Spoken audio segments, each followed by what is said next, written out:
And without further wasting your time, I request Brother Yusuf Estes to please come and take over this majlis.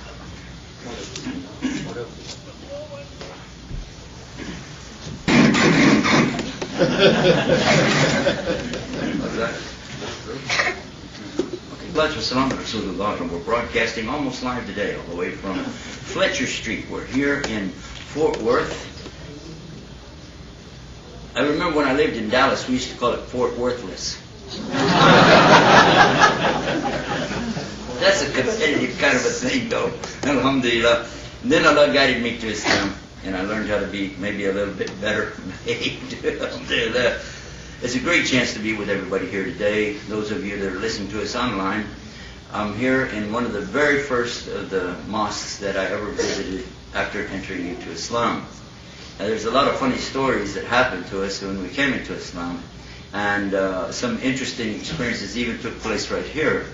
But that's not the subject that we're going to be talking about today. We've been dealing with the subject about sharing our perspective as Muslims on who is God, what's our relationship with God, and especially salvation in Islam. This has been our topic sort of for the whole weekend, and I want to kind of stay with that just because I have most of my stuff memorized for that, this particular event, etc. Now, also I'd like to remind you that you can visit our other internet websites at ISLAAMalways.com, ISLAAMyesterday.com, the one you're listening to now, where we have the audios and videos, and Islam Tomorrow. That's our progressive website. We like to be right up to date. We're very advanced, by the way. Alhamdulillah. And speaking of that, I thought it would be appropriate, to show you, especially the ladies, like style shows. But in Islam, it's not really right for ladies to be walking around showing off their bodies and clothes and things like that in front of men. And so I thought it would be appropriate if I introduced a bid'ah, or an innovation here, which is I'm going to do a style show for you guys. Does that sound fair? What? Because, it's going to be the opposite. The Prophet ﷺ said, do the opposite of what the kuffar do. Don't be like them. Be the opposite, right? So instead of young, beautiful girls showing off, the latest styles, we're going to have an old man who's, does it make sense? This is totally opposite, wearing really weird clothes. How do you like this outfit, by the way? Like red and white. Now there's two colors you can't argue with. It's very basic. And then I have a white on white outfit here. Very, come on, help me with this thing, And I'm not going to walk down the gangplank, forget that. Unless you get a wheelchair. But anyhow, I said, these folks, they need to know what's happening. Because maybe you don't know the latest styles. For the ladies, it's what's happening in Paris, right? That's the big thing. What's going down in Paris, I got to know about it. Or what's happening in in New York or California. We've got to keep up with the styles. That's very important for the ladies, right? So I figure for the Muslims, we got to keep up with what's the latest style from Saudi Arabia.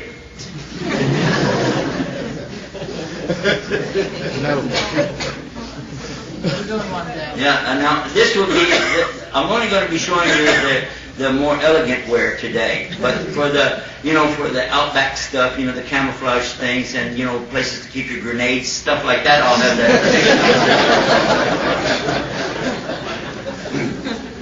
In an imam coat, I don't know if you know this, imam coats have these little tiny pockets up here. You know what that's for? Huh? For your miswak? Or where you keep the extra Quran, the little small one when you forget in Ramadan and you can open it up. Right. He's thinking that what is he talking about? I don't do that. But it's right there. You ever wonder what's this little tiny pocket for? It's not so you can scratch, right? I love you guys, man. You're laughing at the dumbest jokes. I'm going to save the soundtrack and patch these laughs on some of my other jokes that didn't work. What do you think? It's pretty cool? But actually, this is not a Saudi coat. You have to know that. This is Turkish. This is a Turkish imam's coat. They have two. They have a black one and a white one. And they will not pray without the coat on. They don't need wudu, but they need the coat. Just kidding.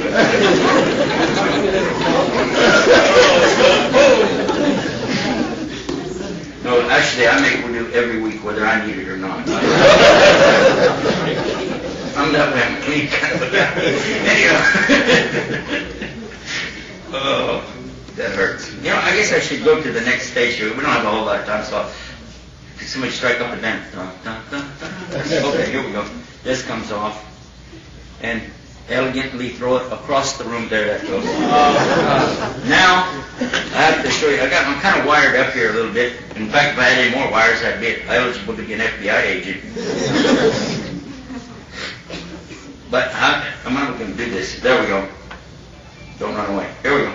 Now, this outfit actually comes with another part, which fell off in the trunk of the car. It has the gall. You know the black rings? So you have to imagine that. Hey, wait a minute. I got it. There we go. Yeah, I did that part. All right. I have to do everything by habit. If I miss something, I can't do the whole thing. All right. Now, the gall came off. Now this. I have to show you how to do this. This is for people who can't afford the gall. That goes up like this. This is very, very, very chic, is to be able to up. You like that? No, this is real. This is real deal, baby. No, I'm not done. I'm not done. Hold on. There's more coming up. There's different ways you can put this thing on. You can go like this, hey? You seen that one? Yes. I mean, this is like...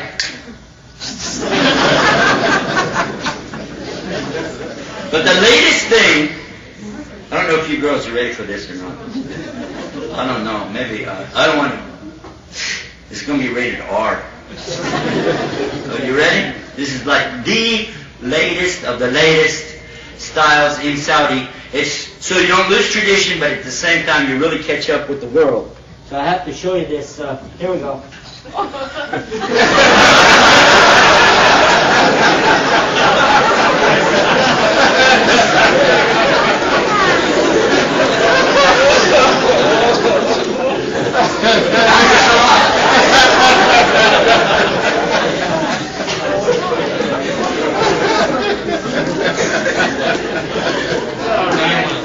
We got that done with. You put it on. Now you know I wanted you guys to get out of the parking lot. So you wouldn't see that. My daughter bought that while we were in Saudi Arabia. She's a teenager, and her and her little friend that lives over there, they went out and they found these, and they were so excited to get a hold of these because they thought, boy, isn't that something? And I said, how are you girls going to wear those? They said, well, just put it on our head. I said, how? Because these girls are covering themselves up totally. The only thing you see is this slit, and they're wearing black. So they put these gaps on top of their heads. It's amazingly funny. So I asked her if I could borrow it to do the program. Alhamdulillah. No, we got that out of the way. Alhamdulillah, Rabbil Alameen. We've been talking really with our Christian friends on the subject of true salvation. And so before I go any further, I want to do an inventory real quick. Do we have, for instance, right now, do we have any Muslims with us? Please raise your hand. Okay. Do we have any non-Muslims with us today? 1, 2, 3, 4 non-Muslims? Oh. How do you like being surrounded by all these terrorists? Feel good. Feel good, he said. There's hope for you. Alhamdulillah. I really enjoy being with all of you. When Dr. Farooq Salat was doing the introduction, I got tickled and I was trying to keep from laughing, not at him really, but because right before I went to Morocco, I happened to have been in Denver, Colorado, and had to hurry from there to South Carolina and then catch the flight to Morocco. And there was one doctor there who wanted to be the one to take me around everywhere.